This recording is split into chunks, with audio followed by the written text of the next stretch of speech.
fiction magazine, the making of Star Wars, Close Encounters, the Superman movie, in STARLOG, the astonishing magazine of science fiction and fact. STARLOG is packed with color photos. Features like NASA's plan to sail to Halley's Comet.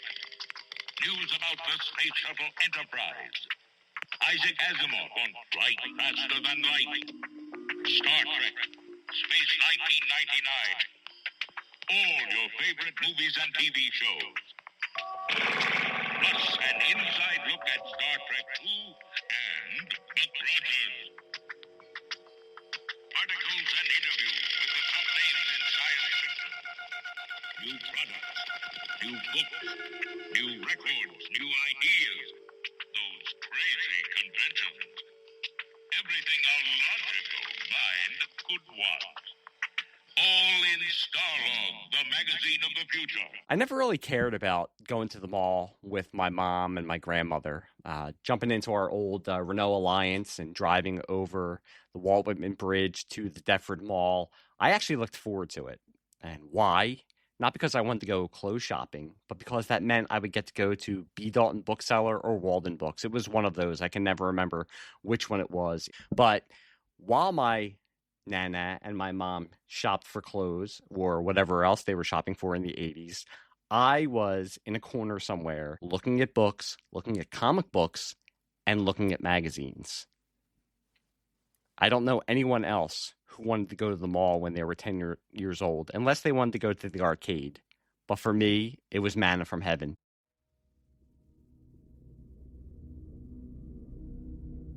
Hello, and welcome to the Pop Culture Basement Podcast. My name is Mike Jamison, and with me tonight, his first time down in the basement, not the first time I've podcasted with him, but his first time taking a trip down to the basement, is author and former STARLOG staffer, keep that in mind, Dan DICKHOLTZ. Dan, how are you doing tonight? Hello. You didn't tell me that I'd have to bring a torch down into the basement. I thought there'd be more. No, there's lights. I mean, it's not recessed lighting. There are lamps and they're older bulbs, but I mean there's lamps down here. That one's flickering. You need to change that one. You sound like my wife, Dan. You sound like my wife. I'm just happy you didn't blow up when the countdown ended when we started recording this. And people who are listening have no idea what we're talking about. But I'm just glad you're here, you're talking to me, and there's not just a puff of smoke on the other side of the computer screen. But like I said, you'd have something to publicize. And for listeners, if you are keen listeners, you did hear me say author, and Dan is an author. He's the author of WAVELENGTHS, which I'm actually, my name appears in an updated edition of that book. So that is not the only reason that I have him on here. I was going to say I don't have people who have put me in their books on, but I actually do because you're the only person who's actually put me in a book. But I also said that Dan is a former STARLOG staff member, and tonight Dan and I are going to be talking about STARLOG Magazine, the late lamented STARLOG Magazine. But before we get into Dan's extensive memories about STARLOG Magazine, Dan, I always ask my first-time guests, the first time you're on the podcast, I like to get their origin story, their pop culture origin story. You know, you're down in the basement now. The podcast is Pop Culture Basement. I consumed a lot of my pop culture in my basement and my next door neighbor, who was also my aunt's basement in Southwest Philadelphia. While you were growing up, how did you consume your pop culture? Where did you go to read your books, to read your comic books, to watch TV? What was your origin story in pop culture consumption? Okay, well, I'm a little older than you, but like certain things really aren't all that different. I mean, I've been into comics as long as I can remember. I remember watching, Batman when I was, 3, 4, 5 at the time when that was a brand new show. And for a long time, Star Trek was simply always on. It was always there. So, But then, like you, if I wasn't running down to the local 7-Eleven to pick up a stash of comics, it was going to the Manalapan Mall at the Walden Books there and getting Starlog, off the newsstand. That was, I think, the first issue I ever picked up, I think, was issue 7. So yeah, we're talking the 70s. As with Star Wars on the horizon. So yeah, it's just always been around. And then, like, over the years, I would find, like, this place where I'd be like every Wednesday to get comics, or at least every weekend. So yeah, it was everywhere. Or at least I tried to be wherever it was. Yeah, I was thinking about it today, knowing that we're going to be recording this episode tonight. I was watching, and I'm going to date this episode. I was watching the new trailer for Spider-Man, for the new Spider-Man movie that's coming out. Yes. With my son. And after we were done watching that trailer, we watched the Dune trailer that came out yesterday. And this past weekend, there was news that the Buffy reboot that people thought were coming out later this year was not moving forward on Hulu. We find this stuff out, or we can watch trailers. We find out movie news, television news, pop culture news almost instantaneously. The Buffy announcement was Sarah Michelle Gellar, who plays Buffy, going on Instagram and telling fans that they weren't moving forward with the show. The Spider-Man trailer, before the trailer came out, they were doling out 10 to 20-second clips of the trailer on the various social media platforms to get people excited for the trailer release the next day. So we have all this stuff right at our fingertips now. We can watch it. I would get excited, as I said in my intro, to go to the mall because, one, I was a reader. I was always a reader growing up. So I liked to go because I knew I would get about an hour uninterrupted sitting in a bookstore and looking at books that I would then get my grandmother to buy for me because she was my nana. Of course, grandmothers buy you books. They buy you whatever you ask for when you're a kid. But I would look at books, but I would also go to the magazine section. And if I wasn't looking at comic books that were there, and this was probably 1985, 1986, so it was right when The Dark Knight Returns was hitting and Batman Year One, when graphic novels, Watchmen, were starting to work their way into bookstores because they were thought of as a little bit more prestige than just common comics that you would buy on the newsstands. But in that magazine section would always be Starlog Magazine, would always be Fangoria, would be Cinema Fantastique. This is where you got movie news. I can remember vividly looking at Starlog Magazine in the lead up to the Batman movie in 1989 because that's where you were getting the information from.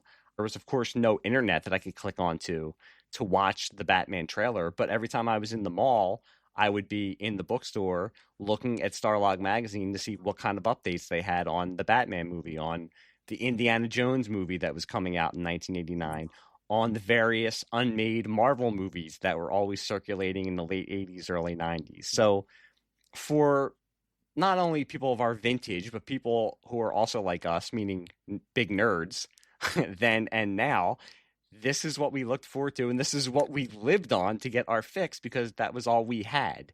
But you were talking, and you were there. I mean, I wish I was reading Starlog in 1976, 77, 78 when Star Wars was not only ramping up to come out, but then did come out because that was such an amazing time in that it was just the beginning. Before it was not the dark times, it was the light times in Star Wars fandom because that was the initial excitement and the initial explosion of Star Wars, and to get to read it in Starlog and magazines like that must have been amazing. But you are also a fan who then went on to be on the staff of Starlog magazine. That's why I wanted to talk to you. You had mentioned that to me on previous podcasts that we had done before, and it always stuck in the back of my head that I need to get back with Dan and have him on the show and just talk about his experiences going from a fan to a staff member of STARLOG and various other magazines also. Okay, well, oh boy, but a whole bunch of things there. So, just being a little stream of consciousness here. First, just for the younger listeners, other people, not me, but other people referred to STARLOG as basically the internet, of its time, because it really had everything. It had, the latest news. There was a whole section up front with all, these little paragraphs, each one another news item about something that was coming up. Or there might be, like some items that were several paragraphs long.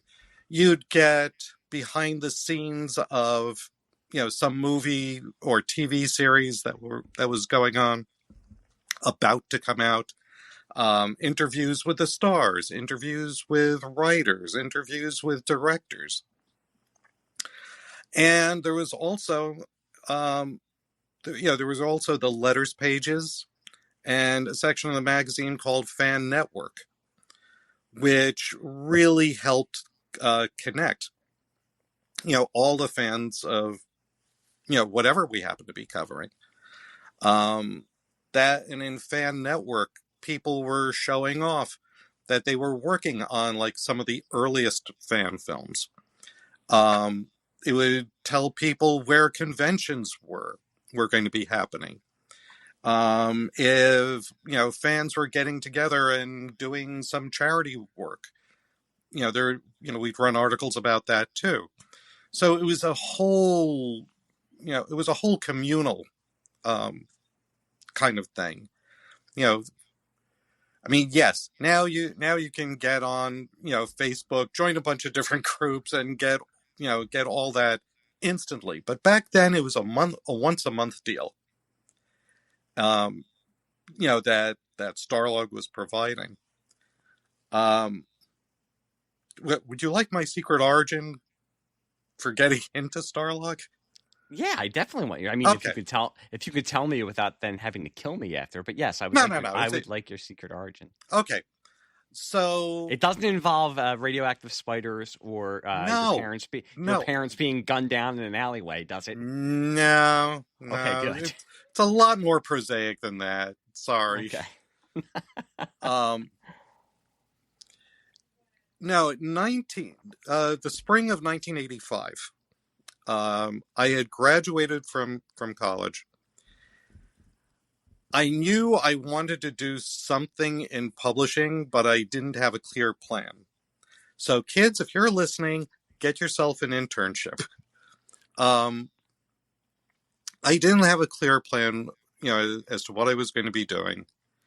And like within that month after I had graduated, I started sending out, resumes to publishers in New York.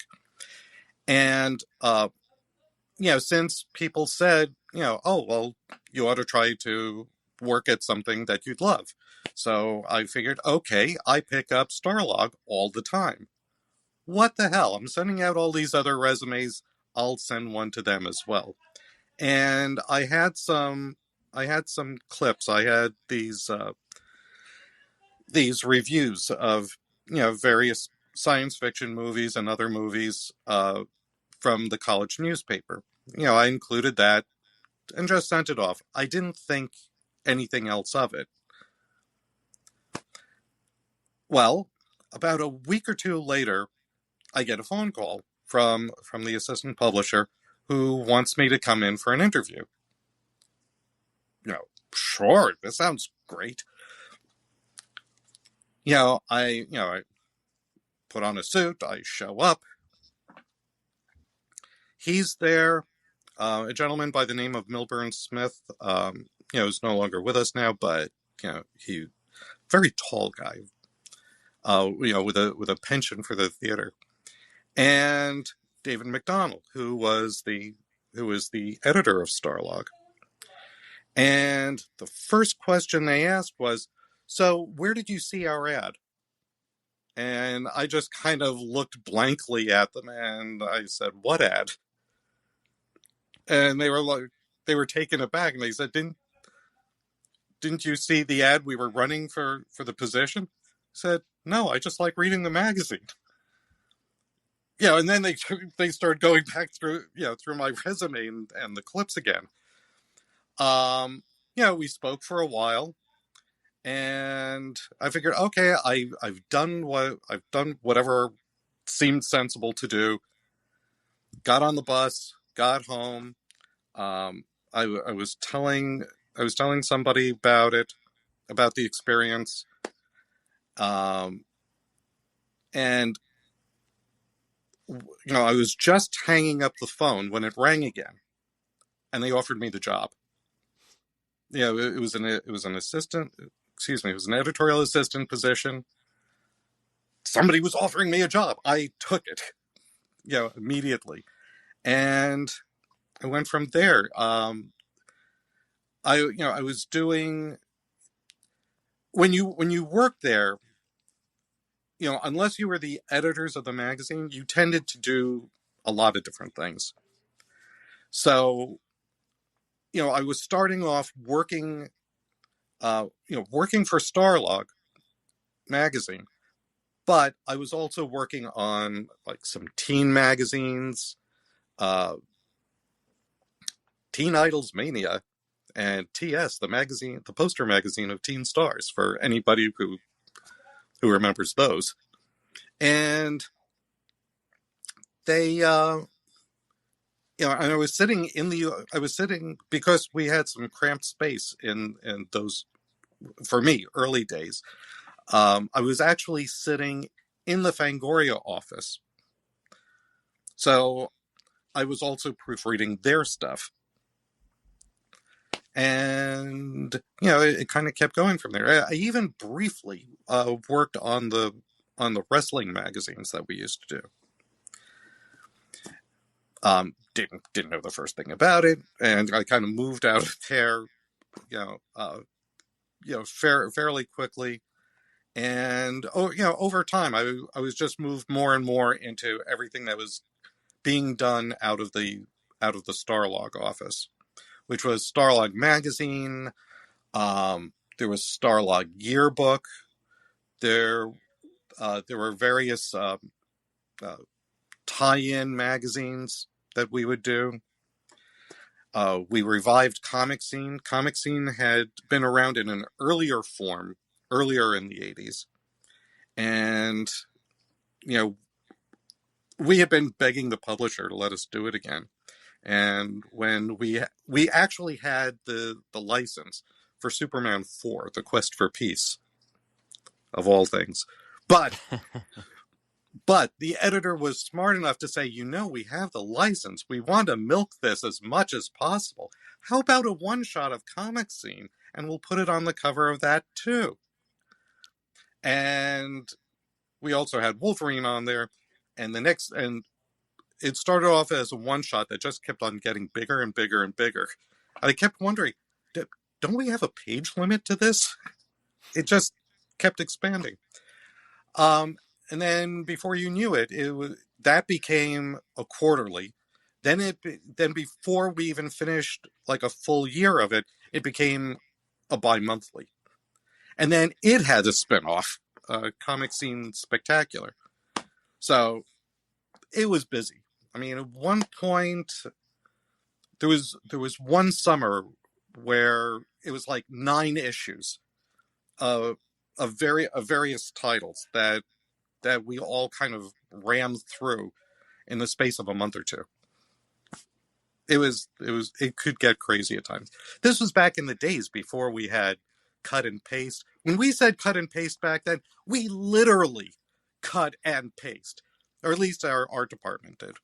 They were cutting up the repro, picking it up, pasting it where they felt it would work best.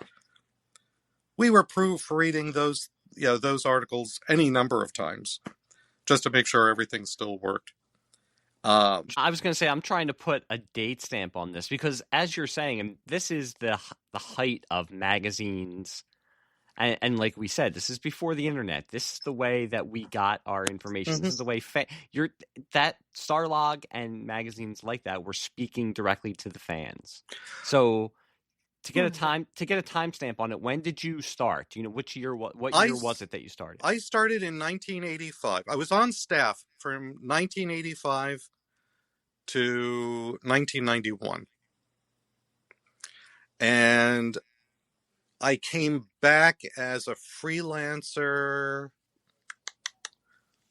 1998, 1999, and then did that for about 10 years or so. And 1985 to 1991, that is for a magazine like that that's covering science fiction, that's covering horror, that's covering comics. Those are good years. Those are iconic years for movies in those genres. So, I mean, was there any coverage that you were involved in that stands out, especially in those years from 85 to 91? I mean, you were right there I talked about, for me, my big pop culture awakening was Batman in '89 for a lot of people. So I'm sure that was that was humongous. Mm-hmm. And especially since I was in, our offices were in mid-Manhattan. To take everybody back, during the months that led up to, Batman's release, there were posters for Batman everywhere. You could not walk 2 feet without hitting another Batman poster. But what was really telling was it was in like February of that year that they released the very first trailer for it. There was a snowstorm like you wouldn't believe going on.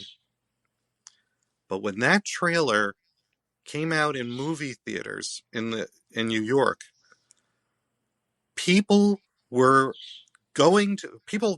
quickly found out they were going to those theaters. They were paying money to go in, and then they would leave after the Batman trailer played.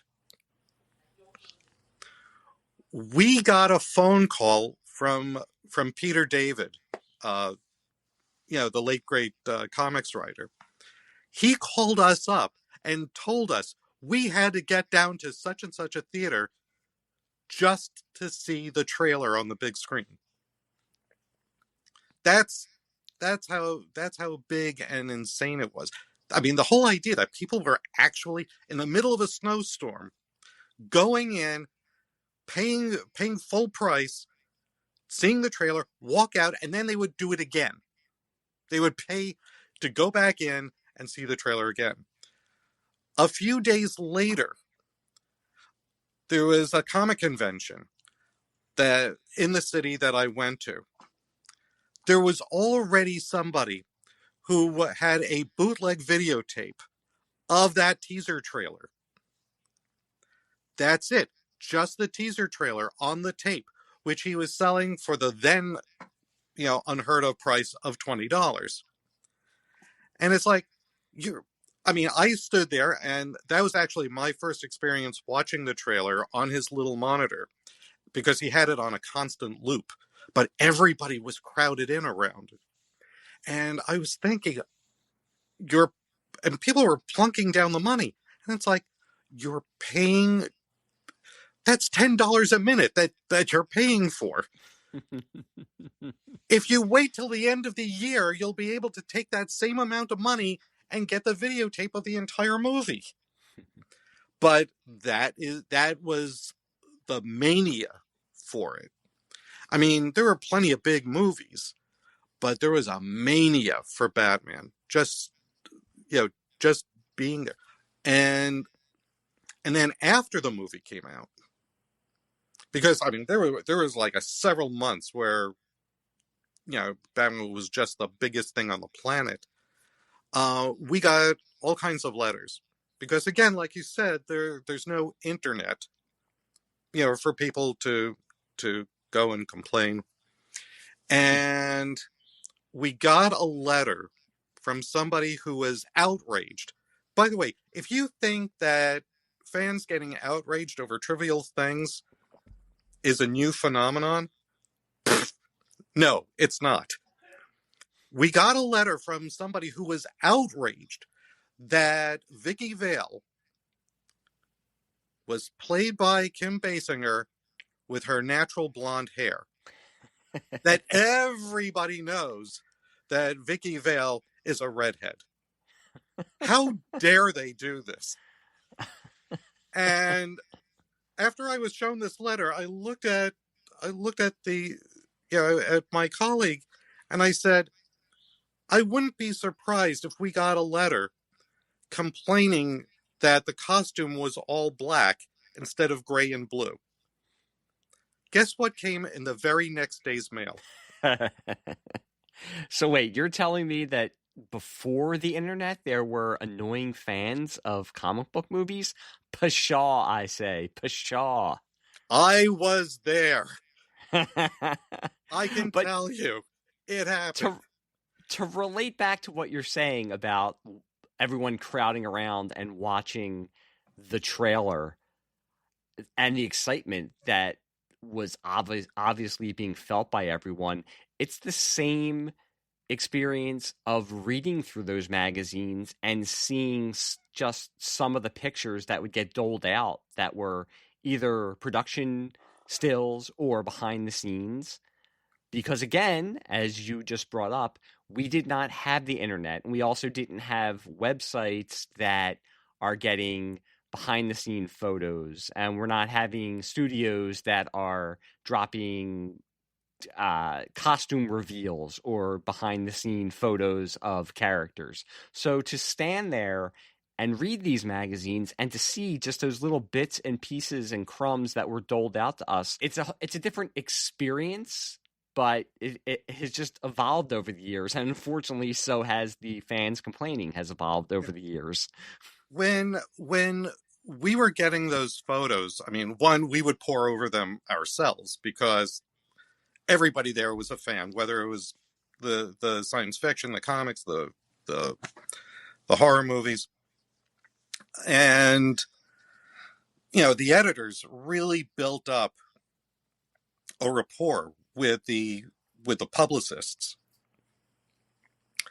And most of the publicists really got, okay, this is a magazine that really reaches the audience that we want. So they would try to get the right kind of photos, for us. I remember it didn't always work. But I remember a time when the Tony Timpone, who was the editor of Fangoria for many, many years, he was sitting at at a nearby desk, and I'm listening to him complain to the studio publicist. He said, "No, these photos aren't bloody enough. I need more gore. I need a lot more gore."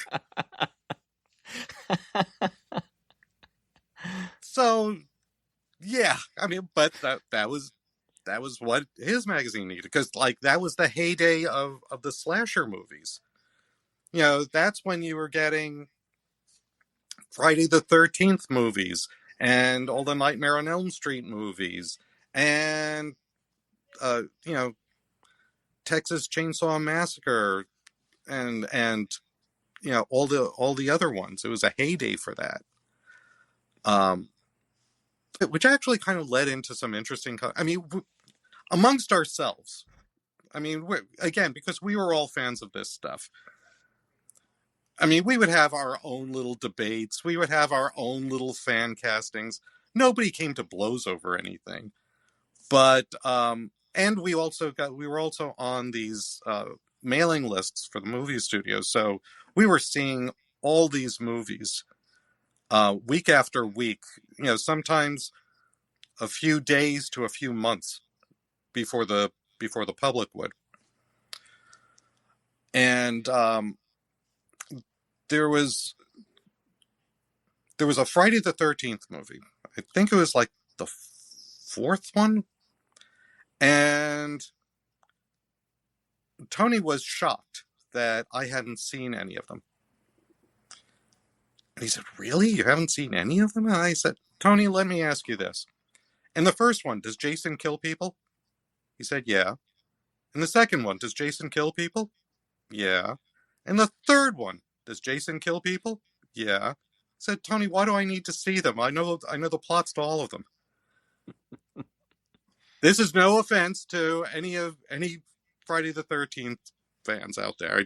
I'm not trying to disrespect any of you, but yeah, we would debate things like because we included Zorro in STARLOG. I said, should Zorro really be in STARLOG? He's not science fiction. And the late Don Hutchison said, "Well, he ain't reality." So there you go. Well, and like you're saying, this was a direct link to the fans, and I had read when I was looking into everything before this episode, I had read that Starlog especially was known for getting access to behind the scenes and to being one of the few magazines that actually would critique and be honest about the stuff they were covering, which made studios actually want to go to them and talk to them more because they knew that fans trusted Starlog and Fangoria's coverage of the movies that they loved.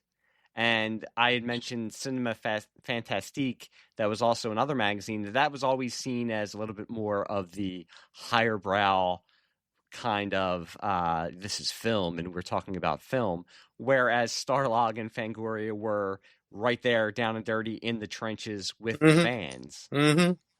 And I'm talking to you about the years you were there, like 85 to 91. Starlog started in 76, and like you said, you think your first issue was 77. It was started originally it was conceived as a magazine that was just going to be about Star Trek. Right. But they weren't able to secure the rights, so they talked to Actually, let me correct you there. No, go ahead. Go, yeah, please.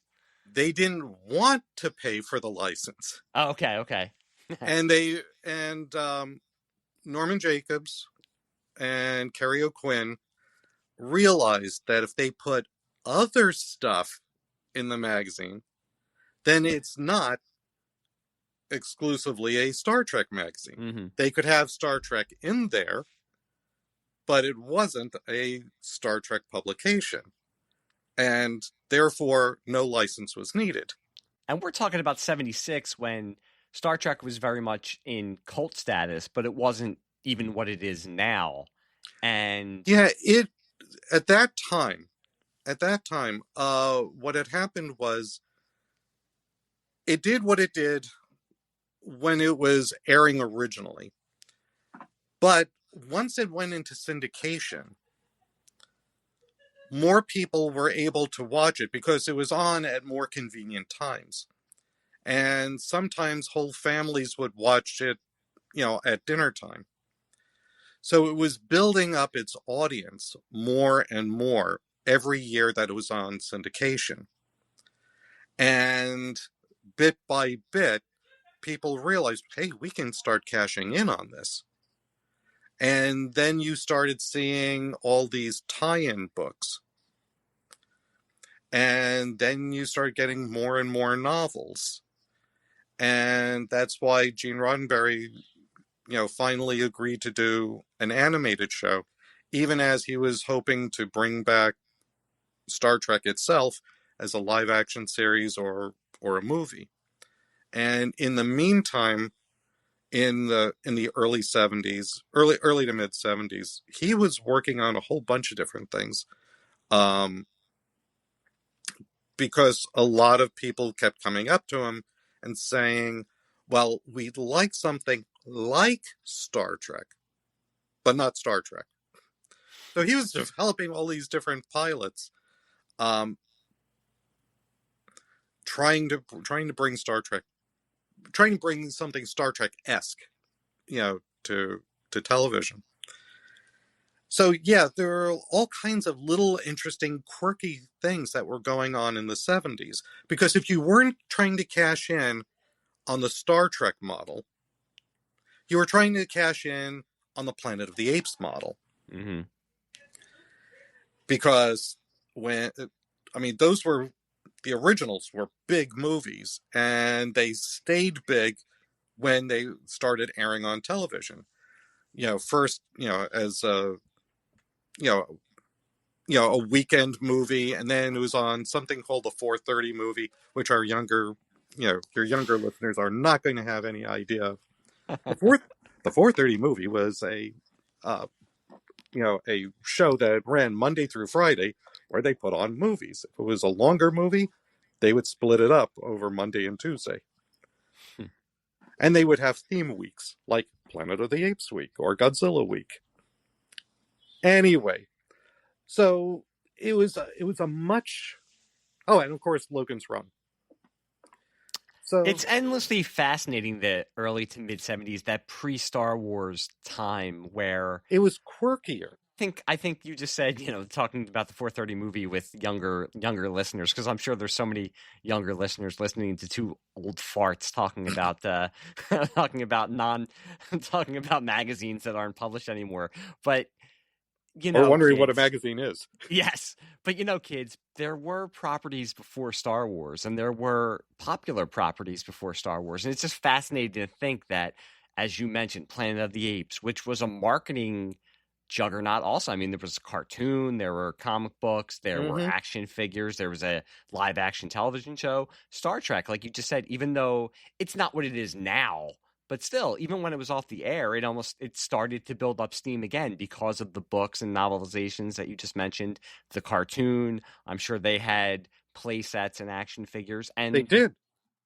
Logan's Run. This was the sci-fi before this is BS before Star Wars, BSW before Star Wars. Oh, the $6 Million Man and the Bionic Woman. And Bionic Woman, yes. Even Wonder Woman with Linda Carter.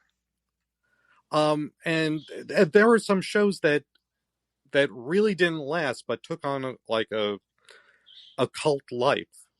Like there was a very short-lived comedy called Quark. Nothing to do with Deep Space Nine. It was Larry Gelbart, right? Or did Larry Gelbart write for that? It was Buck Henry. Buck Henry, that's right. Starring Richard Benjamin, and it spoofed Star Trek, and it was like right there for the beginning of Star Wars. There were like maybe 6 episodes, but people kept coming back to it. Something like Space 1999.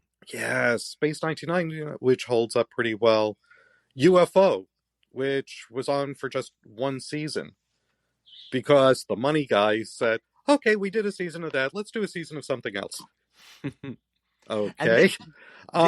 This is the environment that STARLOG was stepping into when it was first published, and it's interesting to think if it would have been as successful, or if it would have lasted if not for Star Wars, because I'm sure it debuting right before Star Wars and then being right in the thick of Star Wars, and of course Star Wars 77 to 83, Star Wars was everything. So I'm sure that a lot of their coverage in those years was Star Wars related, and Close Encounters, and anything Steven Spielberg. Yeah, I mean, it would have looked, the landscape would have been quirkier. I think fandoms would still have formed for different things. I think, but it would have been a little more, like I said, quirkier.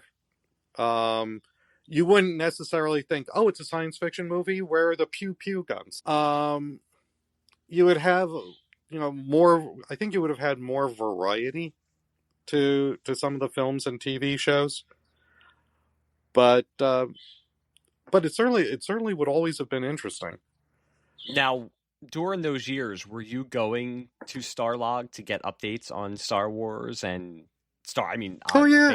famously in the Star Trek the motion picture came out at that time also. So I mean, was that your go-to before you were working there to get Oh yeah. any kind of information? Absolutely, absolutely. And by the way, before Star Trek the motion picture, when they were trying to get it on the air as Star Trek Phase 2, which was to be a whole new TV series, until they decided to pull the plug on that because they didn't have enough networks, and then use the pilot to turn that into Star Trek the motion picture. But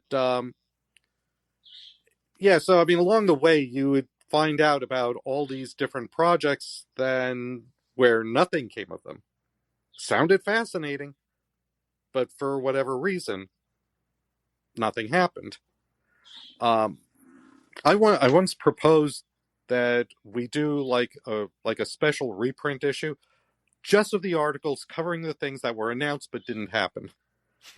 But nobody, I didn't want to do all the work of combing through several hundred issues of Starlog, just to dig those out. But with what became known as Star Trek Phase 2, that was covered in the magazine for months because it seemed like a very likely thing. Just like there were like months before Star Trek The Next Generation came on the air, where you would hear like a little bit more, a little bit more, a little bit more, of who these new characters were going to be. And so, yeah, I mean, like back in the day, when I was just reading it as a fan, I was quite happy reading it as a fan. That's why I wanted to jump in.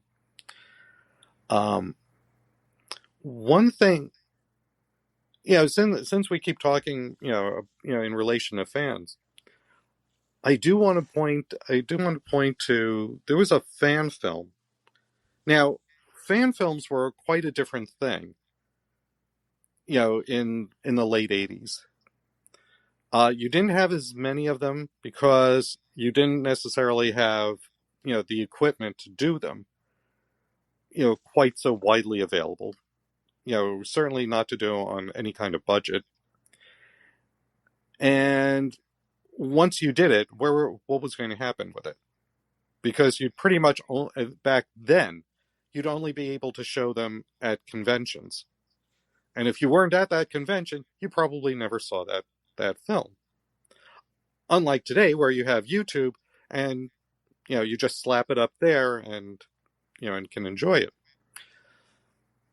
Now, back then, we didn't cover fan films a lot, for all those reasons. But there was one that we did, and for a while I forgot that I was the one who covered it because the whole thing turned into such a legend. Yorktown, A Time to Heal.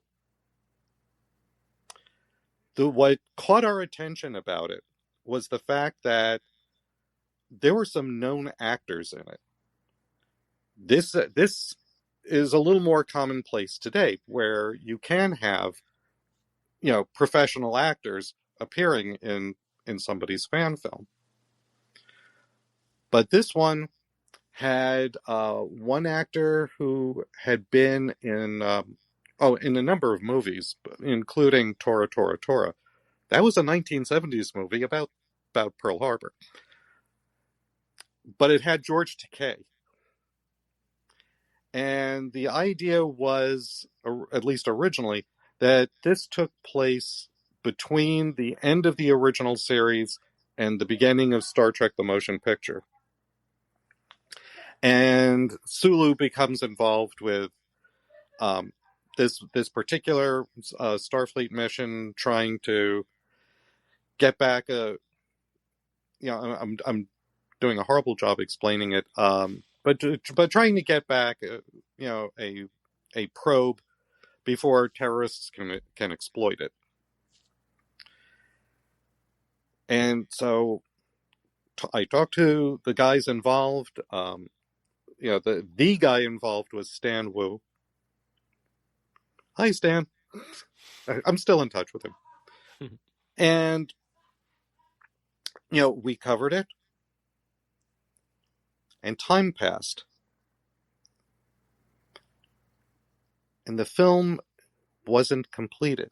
But because it wasn't completed, it took on this whole legendary status because people wanted to see it. George Takei made a fan film. George Takei starred in somebody's fan film.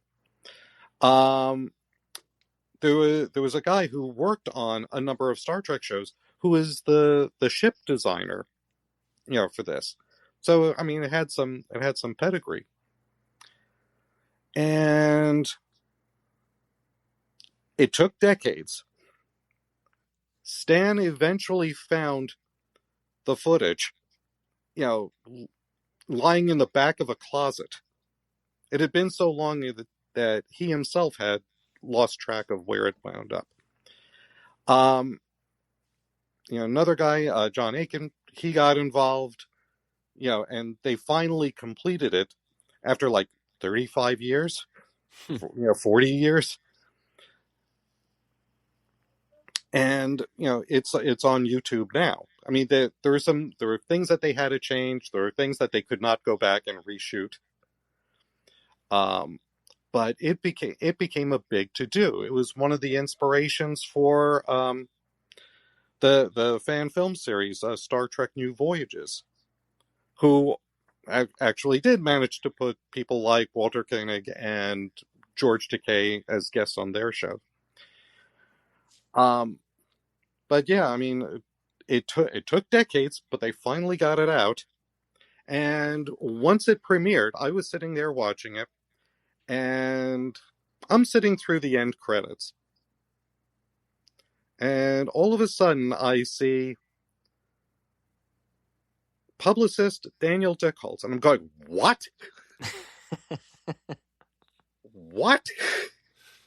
And I had to get online and message Stan and say, how was I the publicist? And said, you were the only one who wrote about it. You're the publicist.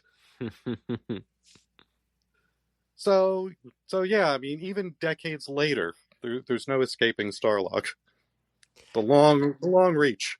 That leads me into, I was going to ask you, working there from 85 to 91 and then going back as a freelancer and talking about Star Trek and Star Wars and Batman, did you get to specifically write about franchises that you had a personal affinity for? Yes. Yeah. Particularly with Star Trek. Like back in the day, one of my very first tasks was to interview Grace Lee Whitney, Yeoman Rand from the original Star Trek. It was my first, the first time I interviewed somebody.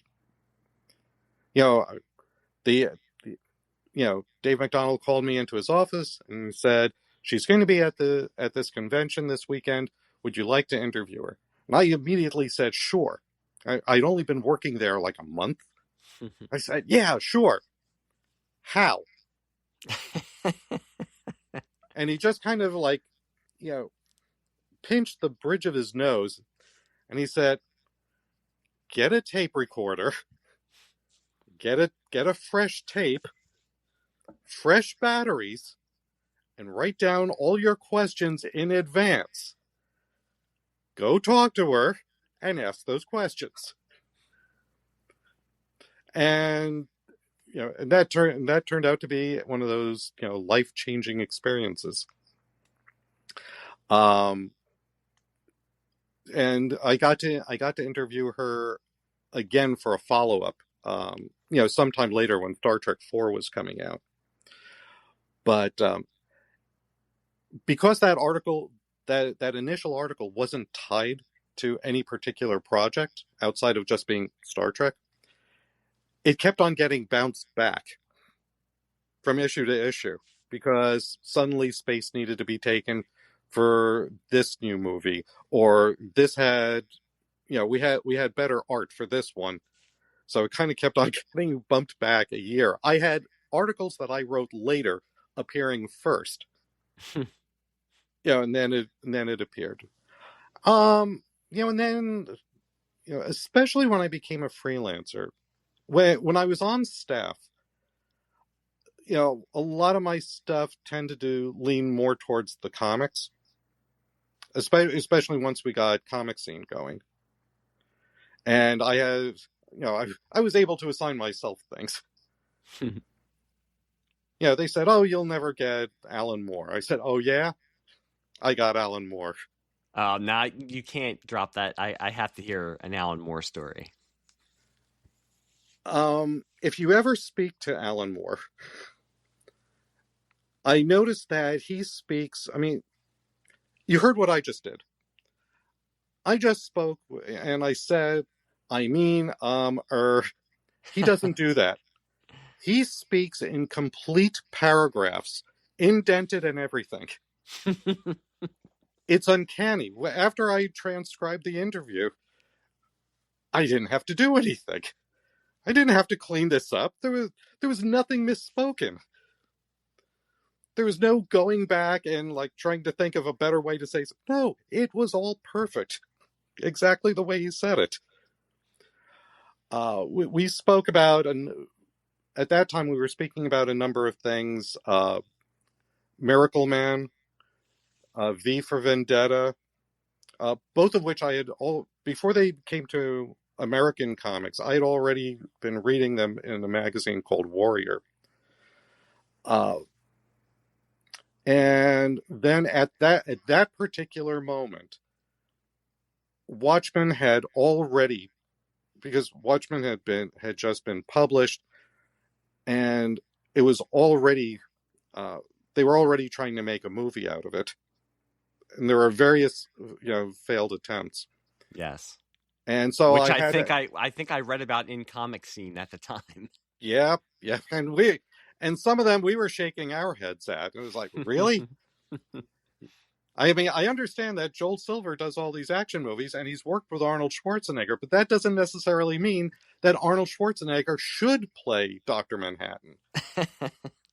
I remember that. I remember that coverage, yes. Yeah, I mean, that was real. That was not an April Fool's joke. That was not... It was actually being considered. And I asked him about that, and he said, he didn't quite think that Arnold Schwarzenegger was the best person to be hearing a lecture on quantum physics from. He wasn't quite convinced that would be totally believable. But he said the movie's going to be the movie, so...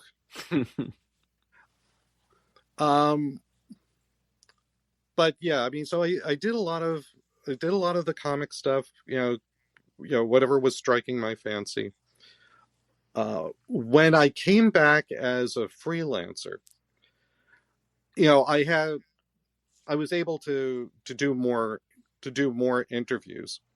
When you're working on staff, you're working on what's going to be in the next issue. I've got to edit everything that's going into this issue. I've got to proofread the issue over and over and over again. There were no computers involved doing all the work for you. It was all human sweat. And, we had other people who were in Hollywood. They were in position to do, those showbiz interviews. By the time I was a freelancer, the landscape had changed a little, and I could just talk to somebody on the phone, and I got to interview Nichelle Nichols. I mean, how often do you get to talk to Uhura? So, I interviewed Peter Weller. We were talking about, naturally I had to ask him about Buckaroo Banzai and, a little bit about RoboCop, but we were mostly talking about a new show at the time that was on cable called Odyssey 5. So I wound up for a while doing a bunch of interviews, one after the other, for Earth Final Conflict. I don't know if you remember that one. I do remember that show, yeah. Yeah, it was for anybody who doesn't, it was a show that Gene Roddenberry had created back in the 70s, but they didn't even have a pilot, even though he wrote a pilot script. And once things were working in syndication, they decided to revive it for the syndication market. So I wound up speaking to a number of people who were involved, and if they had been involved, particularly from the first season, I really got into talking to them, but I didn't watch it after the first season. And Dave kept on asking me, well, can you do this person? I said, Dave, I think I've hit my limit, on Earth Final Conflict. I haven't watched the subsequent seasons. I don't know if I'm going to be good for this. So at least I had the sense to take myself out of the running for those. But we wound up covering. It was a long time before Dave really wanted to, but we wound up talking to some people who were making Star Trek fan films that were now appearing on YouTube. Somebody else had covered Star Trek New Voyages. I got to push for two. Star Trek Hidden Frontier, which was a very, very low budget series, but they did 7 years worth of it. And that was a show that I had simply just gotten hooked on while I was watching it on YouTube. If you ever decide to check it out, the first 2 seasons are okay. You just kind of have to watch them because they set up things for the later seasons, which, if you watch them one night after the other, it becomes a soap opera, and you just got to watch everything that's going on with all the characters. But I wanted to cover that. I got to cover that. There was a quasi-professional Star Trek fan film called Of Gods and Men,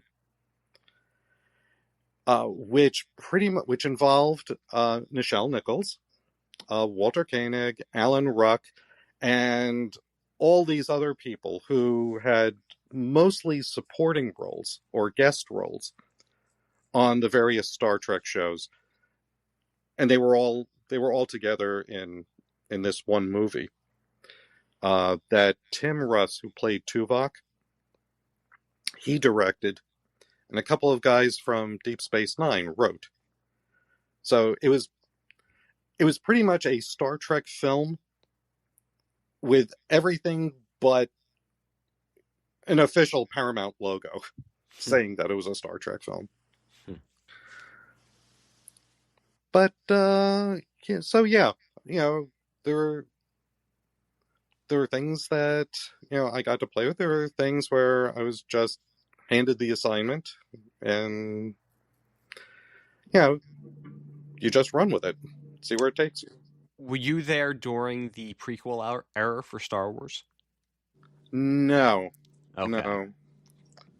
I wasn't involved with with anything with that. Because as much as 77 to 83, as I brought up, would have been an interesting and exciting time to not only be reading STARLOG, but also being there to write about those movies being made. It would be an interesting time during the prequel era for a totally different reason. So I just wanted to know if there was any stories, but you might have died. I do have a Star Wars story, though. Okay, so let's see. Jedi came out in 1983. So it's a few years later. Okay, 85, 86, 87. And there doesn't seem to be any new Star Wars movies coming out.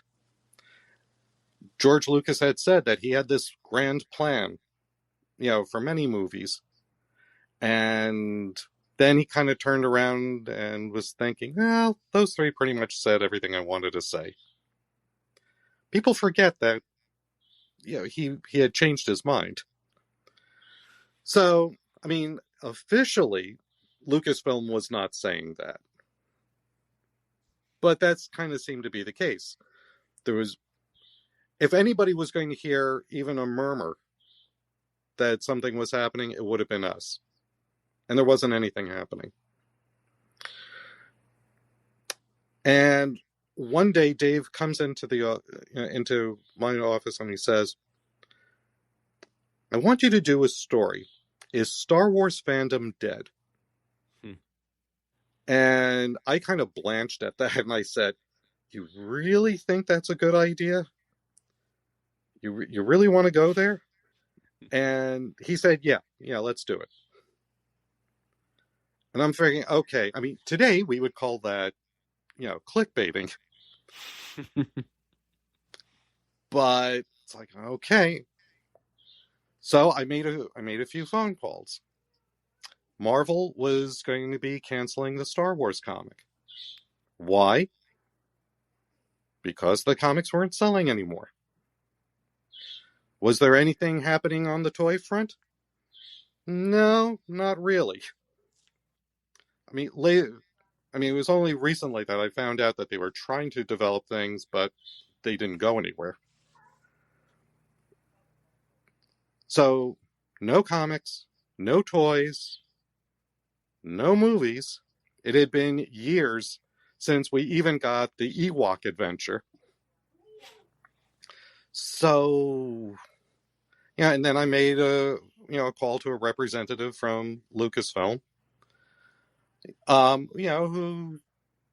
who basically gave me non-answers about how, even though it seems like nothing is happening at this time, when something does happen, of course, we will put it in a newsletter. And I wrote it up. It was a relatively short piece. We ran it, in with the other fan network stuff. And Dave lists it on the cover. We have Sigourney Weaver as the main image because Aliens was coming out. Okay, there she is, big gun, looking like she's going to kick ass, and there's a big yellow box saying, "Is Star Wars fandom dead? See inside." Did Dave want to get a lot of attention and get a lot of letters going? Yes, he did. Did he get them? Yes, he did. We were inundated. Outraged, like we said, outraged fans. Of course, we still love Star Wars, blah, blah. It was like off the charts. A few months later, I was at a convention here in New Jersey, and I was standing online, and I just struck up a conversation with this woman in front of me, and we were talking, and I said that I worked for STARLOG. She said, "Oh, you people did something that made me so mad." And I'm thinking, what did we ever do that when... It's like, I'm trying to think. I mean, our basic policy with our articles was not to go after scandals or anything like that. If a subject brought up something scandalous in his or her private life or career, then it was fair to bring it, to cover it.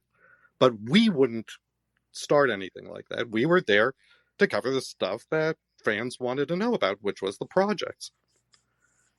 So I'm racking my brain trying to think, what did we do that would piss somebody off? And I said, what did we do?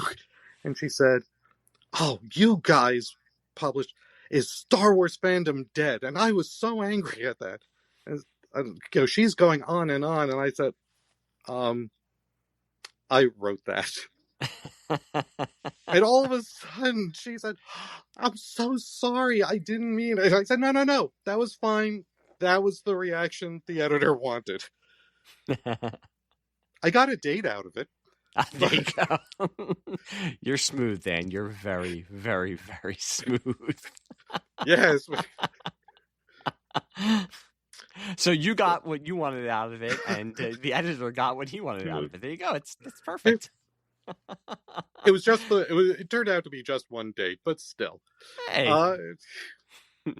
Well, you were talking about the idea you had for the article on unmade all the unmade movies that had been talked about over the years, and this isn't exactly a one-to-one, but we're talking about STARLOG magazine, we're talking about Star Trek, we're talking about Star Wars, and again bringing up unmade movies and movies that exist in our imagination and TV shows that exist in our imagination. And that kind of ties into your book Wavelengths that I wanted you to talk a little bit about, because we're talking about you writing for STARLOG, and the book, well, you know what, I'm not going to try to explain it because you will do a better job, but I think it ties in perfectly with what we've been talking about. So go ahead and explain to the audience out there what Wavelengths is.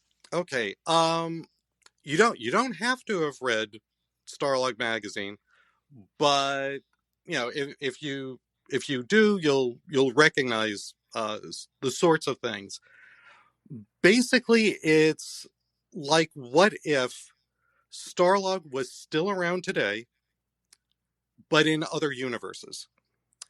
It's, I dare to ask the questions that nobody else is scared to. There's a universe in which Star Wars just doesn't work out for George Lucas. There's some missteps that he makes. There are breaks that he doesn't get, and so Star Wars doesn't work out for him. There's another universe in which Gene Roddenberry had huge successes with all those TV pilots he was trying to get off the ground in the 1970s. And so he doesn't see any great need to keep trying to revive Star Trek, especially since Paramount didn't seem that serious about trying to get a movie going. So he concentrates on making those other shows even huger successes. And there's one in which, and this is a lesser known thing, Tom Cruise was going to make a John Carter of Mars movie back in the 90s. Angelina Jolie was going to play Dejah Thoris. And this is what if that did happen. And in each of these universes, you're experiencing it the way a magazine reader, as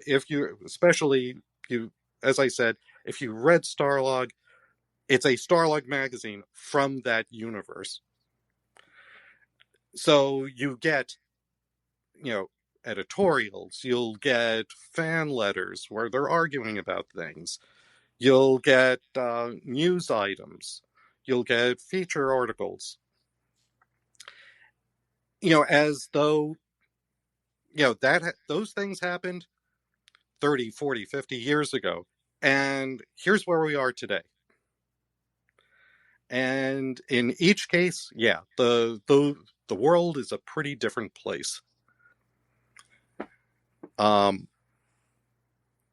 Especially if you get the name of the magazine in each of these universes, it's always the same issue. It's always issue 501 from November 1999. Not 1999. I'm sorry about that. It's from 2019. It's always issue 501, except the contents are totally, totally different depending on which universe you're in. So it's the fictional magazine is called Wavelengths, and it's based, completely on STARLOG. Some of the things that I experienced or witnessed while working on the magazines find their way in there. Some things are there's a lot of research that went into each of them, especially trying to find particular, moments and turning points. If you pay really close attention, you'll see that there's some people who work for the magazines, or filmmakers who are referred to, who have totally different careers in each universe. But yeah, it's it was an absolute passion project for me. It was my ode to Starlog, and well, I think it turned out quite well. If a listener wants to go out and get it, it's available on Amazon. It's available at other online retailers. What you really want to do is get there were two editions. There was an edition that came out in the beginning, which is primarily text. But what happened was, in the year that I spent promoting it, my designer and we kept on coming up with all kinds of like cool little things. And after a while I said, shouldn't these all be in the magazine? And what I'm talking about are things like ads for back issues, ads for soundtracks. Starlog had a deal with one company where they were always selling the soundtracks for various science fiction movies. Well, what does that look like in another universe where things turned out differently? There are, there's an ad for a mug, with a Wavelengths cover on it. There's all kinds of odd little tidbits.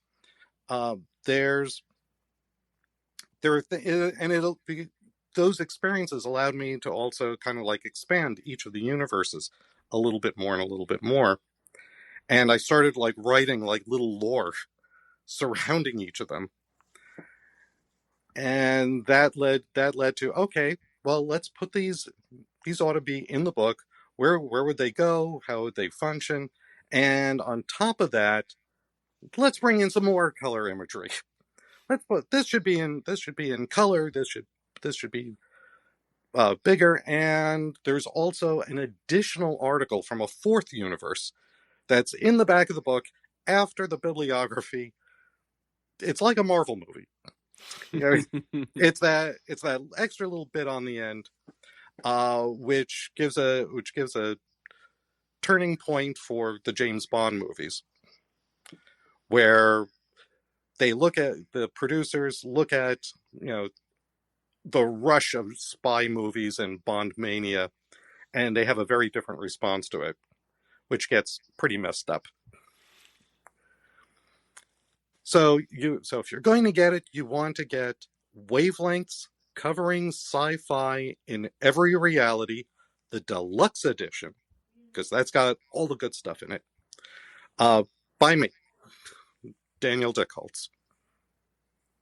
Yeah, and you and I, if we hadn't have started communicating right when the book, the first edition came out, if we hadn't started communicating then, I would have bought this book anyway, just looking at the cover, because the cover is a white long box that says Wavelengths on it, but it has the back issues of the Wavelengths magazine with a few of the magazines spread out on the floor with the fictional universe's various movie stars. So I would have just seen that and been so intrigued that I would have picked it up. But luckily, you and I did start communicating, and I mean, I'm a fan of speculative fiction, and especially when it's done well and done with passion. And like you said, it was definitely a passion project, because you could tell that it was something that you put your heart and soul into, and it was something that you had experience in. And that also led me to want to talk to you about the actual STARLOG memories that you have. So I want to say, one, thank you for the entertaining read twice because I have both editions. And thank you for coming on tonight and talking about the real life STARLOG memories that you have. And once we go off air, I'm going to get more dirt on Alan Moore because I want to hear all about that kind of stuff. That'll be part 2. That'll be the second edition of this podcast episode. That'll be just British DC writers from the late 1980s because that's right in my wheelhouse. I want all the dirt, and then we can just redact any of the names that we don't want to get you in too much trouble. Oh, and then let me tell you what an asshole Beep was. Oh yeah, that guy, what a bastard. I'm sure people will be able to figure out who you're talking about. But Dan, once again, I do want to thank you for coming on. It was so much fun to talk to you about this because, like I keep saying, I know you have a passion for it, and I mean, I keep repeating it. It's right in my wheelhouse. I truly do. That's one of my core memories is standing in a bookstore and just leafing through the pages of STARLOG magazine to find out, okay, when's Batman, what's going on with Batman Forever? And when is, now they're saying that, and also Comic Scene and saying, okay, who's this guy, Leonardo DiCaprio, and why is he maybe going to star in a James Cameron produced and directed Spider-Man? This was all I had. I didn't have a computer to go to and just go on to famously Ain't It Cool News 25 years ago, and now just YouTube or any other website where you can find Instagram. Back then, all I had was standing there in that bookstore and just letting my imagination run wild, and I'm sure you were a part of that, so I want to thank you for that, too. Oh, you're very welcome. You're very welcome, and thanks for having me back. No, always. And I do want to say to everybody, yes, please go on to, and I'll include the links when the episode goes live. The links will be in the episode description of the Amazon links where you can pick up Wavelengths and where you can contact Dan. I mean, right now, Dan, do you want to let people know about where they can see you on the internet, or do you want to remain relatively anonymous? Yeah, I mean, if you want to seek me out, I can be found on Facebook. I do have Instagram, but I don't pay a lot of attention to it, to be honest. But yeah, Facebook is the easiest way to track me down. No, don't track me down. Just say hi. That's much better. Don't track him down and berate him about writing an article 25 years ago or 30 years ago or 40 years ago about how Star Wars fandom is dying out. Okay, unless you're gonna take him out to dinner and you're paying, don't berate this man about writing about Star Wars fandom and how it's diminishing. Okay. As for my Star Wars fandom is not diminishing. I mean, it's been tested, but it's not diminishing. If you're looking for a Pop Culture Basement, and why wouldn't you be, because you're listening to this podcast right now, Pop Culture Basement is also on Facebook. It's on Twitter, because I don't call it the other thing, because that would just be silly. It's on Blue Sky, all that. Just type in Pop Culture Basement. We are also on Instagram, and now on Threads also. You know what? I'm just like the kids these days, man. I'm getting with the hip new stuff. I'm on Instagram and Threads. I'm out there. But if you type in Pop Culture Basement or Pop Culture Basement Podcast, we are on there. Every episode I do ask if you could share the episodes with your friends, your family, your enemies, your long-lost relatives. Please share the podcast, and if you could give us a 5-star review on Apple or Spotify, it helps with the algorithm. You can even write a bad review, but just give us a 5-star review because it still helps to get the podcast out there. Dan, I want to thank you again for being on tonight, and I want to thank you for sharing your passions with us. And I would tell everybody to go out there and buy Wavelengths. It is a great book. If you are part of our generation and grew up with STARLOG magazine and Fangoria magazine, you're going to love it. And even if you didn't, if you are just a fan of pop culture, if you're a fan of speculative fiction, and if you're just a fan of a fun read, please go out there and look for Wavelengths, because it is great. And Dan, I hope to have you on again. And like I said, I mean, once we log off, I'm getting all the dirt, and I'm just gonna post somewhere anonymously about like all the stuff you tell me. So don't worry, I won't let anybody know that it was you who said it to me. But I need my anonymity. I just wanted to thank everybody for listening, and before we go, I just wanted to say to everyone, you know what? Bookstores are dying. There's not that many out there, so it's not like you can just go. And malls are dying also, so you can't even go into a mall, let alone go into a bookstore in a mall. But seek out Wavelengths and get that feeling back of when you would just see a picture of Michael Keaton in the Batsuit, or a picture of Michael J. Fox filming Back to the Future 2, or a picture of Kirk and Spock, and how that would explode your imagination and let it run wild. And just try to get those memories back and get those feelings back. Because, currently in the world we live in, we need those feelings of excitement and warmth back. So try to do that. And until we talk again, Dan, thank you. And to everybody else, I will talk to you soon. Bye.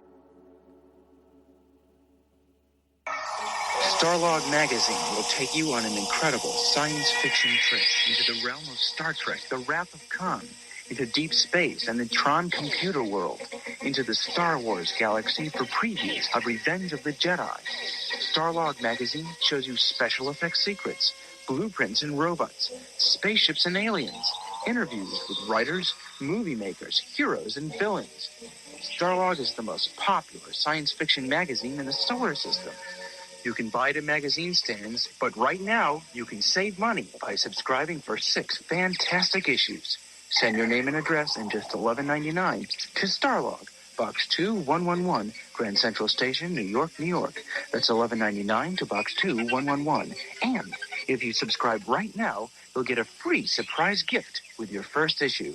Join the exciting world of STARLOG